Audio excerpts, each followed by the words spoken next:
മിഠായി തെരുവ് മാനാഞ്ചിറ പ്രദേശങ്ങളാകെ പോലീസ് സുരക്ഷയിലാണ്, കനത്ത പോലീസ് സുരക്ഷയിലാണ് ഇപ്പോൾ ഉള്ളത്. ദീപക് മലയമ്മയുണ്ട് ഇപ്പോൾ ഗവർണറുടെ ഈ സംഘത്തിനൊപ്പം. ദീപക്, എന്താണിപ്പോൾ ഈ മിഠായി തെരുവിൽ കാണാനാകുന്നത്? ഇടുങ്ങിയ വഴിയാണ്, രണ്ട് വശത്തും കച്ചവട സ്ഥാപനങ്ങൾ. അവിടേക്ക് ഗവർണർ എത്തുമ്പോൾ അവിടെ ആകെ ആൾക്കൂട്ടത്തെ കാണുന്നു. പോലീസും ആ രൂപത്തിൽ തന്നെയാണോ ഉള്ളത്? എന്താണിപ്പോൾ അവിടെ കാണാനാകുന്നത്?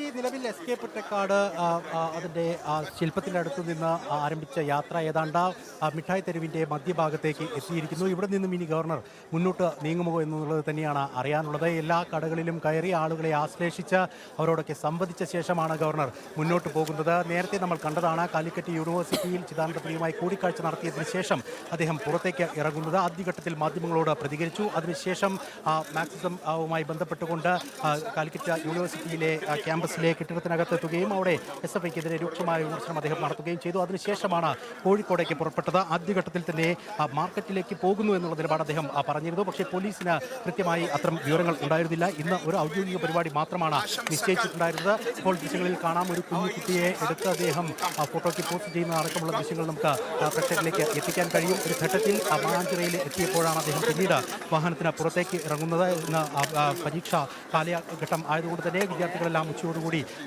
സ്കൂളിന് പുറത്തേക്ക് എത്തിയിട്ടുണ്ടായിരുന്നു. ആ ഘട്ടത്തിൽ കുട്ടികളെയൊക്കെ എടുത്ത് ആശ്ലേഷിക്കുകയും അവരോട് നല്ലവണ്ണം പഠിക്കണം, ധീരരായി വളരണമെന്നൊക്കെ പറയുകയും ചെയ്തു. അതിനുശേഷമാണ് പിന്നീട് മാനാഞ്ചിറ കടന്ന് മിഠായി തെരുവിനകത്തേക്ക് എത്തിയത്. ഒരു ഘട്ടത്തിൽ മിഠായി തെരുവിൻ്റെ മധുരം നുണഞ്ഞ് ആളുകളുടെയോടൊക്കെ സംവദിച്ച് എല്ലാവരോടും സ്നേഹം പങ്കുവച്ചാണ് ഗവർണർ മുന്നോട്ട് നീങ്ങുകയും ചെയ്യുന്നത്. അദ്ദേഹം നേരത്തെ തന്നെ എടുത്ത നിലപാട് കേരളത്തിലെ ജനങ്ങൾക്ക് തന്നെ ഇഷ്ടമാണ്, തനിക്ക് ജനങ്ങളെയും ഇഷ്ടമാണ് എന്നുള്ളതാണ്. അത് ഒരിക്കൽ കൂടി തെളിയിക്കുക എന്നുള്ള ലക്ഷ്യവും കൂടി ഗവർണറെ സംബന്ധിച്ച് ഉണ്ട് എന്നുള്ളതാണ് ഈ യാത്ര കൊണ്ട് നമ്മൾ മനസ്സിലാക്കുന്നത്. ഏറ്റവും പ്രധാനപ്പെട്ട കാര്യം, നേരത്തെ തന്നെ SFI എടുത്ത നിലപാട് ചാൻസലറെ ക്യാമ്പസിനകത്ത് കാല് കുത്തിക്കില്ല എന്നുള്ളതായിരുന്നു. എന്നാൽ അത് ഖണ്ഡിക്കുന്നതിന് വേണ്ടി അദ്ദേഹം ആദ്യഘട്ടത്തിൽ ഇപ്പോൾ നമുക്ക് ഒരു ഹൽവ ബസാറിലേക്ക് അദ്ദേഹം കയറുകയാണ്. അവിടെ ആ ഹൽവക്കടയിലേക്ക് കയറിയിരിക്കുന്നു. അവിടെയുള്ള കച്ചവടക്കാരനുമായി സ്നേഹ സംഭാഷണം നടത്തുകയാണ് ഗവർണർ. ആദ്യഘട്ടത്തിൽ ഈ മിഠായി തെരുവിലേക്ക് കടന്നപ്പോൾ തന്നെ നമ്മൾ ഈ കാഴ്ച കണ്ടിട്ടുള്ളതാണ്. കോഴിക്കോടിൻ്റെ വൈവിധ്യം എന്നുള്ള കണക്കിനെ തന്നെ പല വിധത്തിലുള്ള ഹലുവകളൊക്കെ കിട്ടുന്ന ഒരു കട കൂടിയാണ് ഇപ്പോൾ അദ്ദേഹം കയറിയിരിക്കുന്നത്. ആ കടയിൽ കയറി ഇനി ആ മധുരം നുണയുക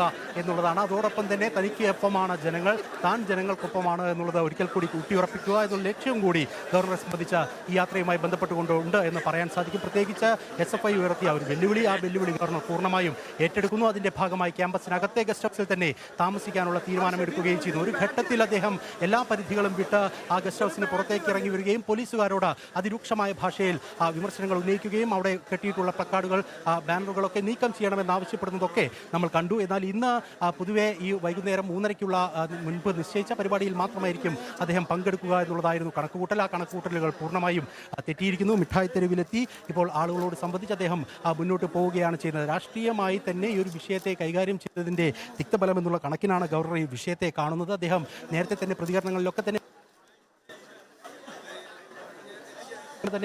പോലീസിന്റെ സുരക്ഷ ഒരു ഘട്ടത്തിലും തനിക്ക് വേണ്ട, കേരളത്തിലെ പോലീസ് എന്ന് പറയുന്നത് ഏറ്റവും നല്ല പോലീസാണ്, ആ കാര്യത്തിൽ തനിക്ക് സംശയമില്ല, പക്ഷേ ഇപ്പോൾ തനിക്ക് പോലീസിന്റെ ഒരു സുരക്ഷയും വേണ്ട എന്നുള്ള നിലപാട് ഗവർണർ സ്വീകരിച്ചു.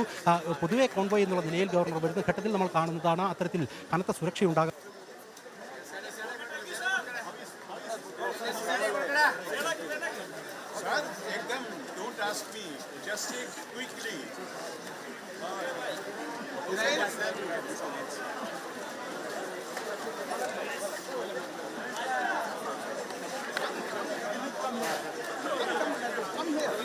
ഗവർണർ ഇവിടേക്ക് എത്തി ആളുകളുമായി നേരിട്ട് സംവദിക്കുന്നത്. ഇതിന്റെ ഏറ്റവും വലിയ ബുദ്ധിമുട്ട് അനുഭവിക്കുന്നത് പോലീസുകാരാണ് എന്ന കാര്യത്തിൽ യാതൊരുവിധ തർക്കവുമില്ല. വലിയ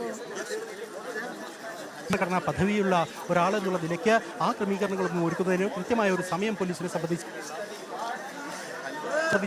ഏറ്റവും കൂടുതൽ ആളുകൾ ഒരേ സമയം എത്തിച്ചേരുന്ന ഒരിടം കൂടിയാണ് മിഠായി തെരുവ്. ഇതിന്റെ പാതയോരങ്ങളൊക്കെ നമുക്ക് ദൃശ്യങ്ങളിൽ കാണാൻ സാധിക്കും. ജനനിബിഡമായി ഇതിനോടകം തന്നെ കഴിഞ്ഞിരിക്കുന്നു. കുരുന്നു കുട്ടികൾ ഉൾപ്പെടെ സ്ത്രീകൾ, മുതിർന്നവരൊക്കെ തന്നെ ഗവർണറെ നോക്കി കാണുന്നതിന് വേണ്ടി ഇവിടേക്ക് എത്തുന്നു എന്നുള്ള അഭൂതപൂർവമായ കാഴ്ച കൂടി നമ്മൾ ഇവിടെ നിന്ന് കാണുന്നുണ്ട്. കാരണം മുൻപെങ്ങും ഇല്ലാത്ത വിധം അസാധാരണമായ ഒരു നിലയിലാണ് ഗവർണർ ഇന്ന് പുറത്തേക്ക് ഇറങ്ങിയിരിക്കുന്നതെന്ന് നിസ്സംശയം പറയാൻ സാധിക്കും. അസാധാരണമായ നിലയിൽ തന്നെയാണ് ഗവർണറുടെ ഇന്നത്തെ യാത്ര പുരോഗമിക്കുന്നത്. അതുകൊണ്ട് തന്നെ ആളുകൾക്ക് മുൻപ് വലിയ സുരക്ഷാ ക്രമീകരണങ്ങൾക്കിടയിൽ കണ്ടിരുന്ന ഒരു ഭരണഘടനാ പദവിയുള്ള ഗവർണർ എന്നുള്ള നിലയിൽ നിൽക്കുന്ന ഒരാളെ ഇന്ന് തൊട്ടടുത്ത് കാണാൻ സാധിക്കുന്നു എന്നുള്ള കൗതുകം ആളുകളുടെ മുഖത്ത് നമുക്ക് കാണാൻ സാധിക്കുന്നത്. ഈ കടകളിലേക്ക് എത്തിയിരിക്കുന്ന സാധനങ്ങൾ വാങ്ങിക്കുന്നതിന് വേണ്ടി എത്തിയിരിക്കുന്ന ആളുകൾ, ഒപ്പം തന്നെ അതിന് ഒപ്പം ഈ കടകളിലൊക്കെ ദൃശ്യങ്ങളിൽ കാണാൻ കൈവീശി തങ്ങളുടെ കടയിലേക്കൊന്ന് കയറൂ എന്നൊക്കെയാണ് ആളുകൾ ഇവിടെ മിഠായി തെരുവിൽ പറഞ്ഞുകൊണ്ടിരിക്കുന്നത്. കാരണം ഒരു ഗവർണർ കയറിയ കട എന്നുള്ള പരിവേഷം നാളെ കിട്ടുമെന്ന് എന്നുള്ളത് കൊണ്ടായിരിക്കാം ഒരു പക്ഷേ അങ്ങനെ ആളുകൾ ഗവർണറെ അവരുടെ കടയിലേക്ക് സ്നേഹത്തോടു കൂടി ക്ഷണിക്കുന്നു. അദ്ദേഹം ആ ക്ഷണമൊക്കെ സ്വീകരിച്ച് ആ കടകളിലൊക്കെ കയറി അവരുമൊക്കെ സംബന്ധിച്ച് തന്നെയാണ് പോകുന്നത്. അതേസമയം തന്നെ BJP-യുടെ പ്രവർത്തകർ ഇവിടേക്ക് എത്തുന്നതും മുദ്രാവാക്യം വിളിക്കുന്നതുമൊക്കെ നമ്മൾ കാണുകയും ചെയ്തിട്ടുണ്ടായിരുന്നു. മുദ്രാവാക്യമൊക്കെ വിളിച്ച് മുന്നോട്ട് പോകാൻ ഇല്ല, ഗവർണർ ജനങ്ങളെ കാണാൻ വേണ്ടി ഇറങ്ങിയതാണ്. ഞങ്ങളൊരു അഭിവാദ്യം അർപ്പിച്ചു. ആവേശത്തിനൊരു അഭിവാദ്യം.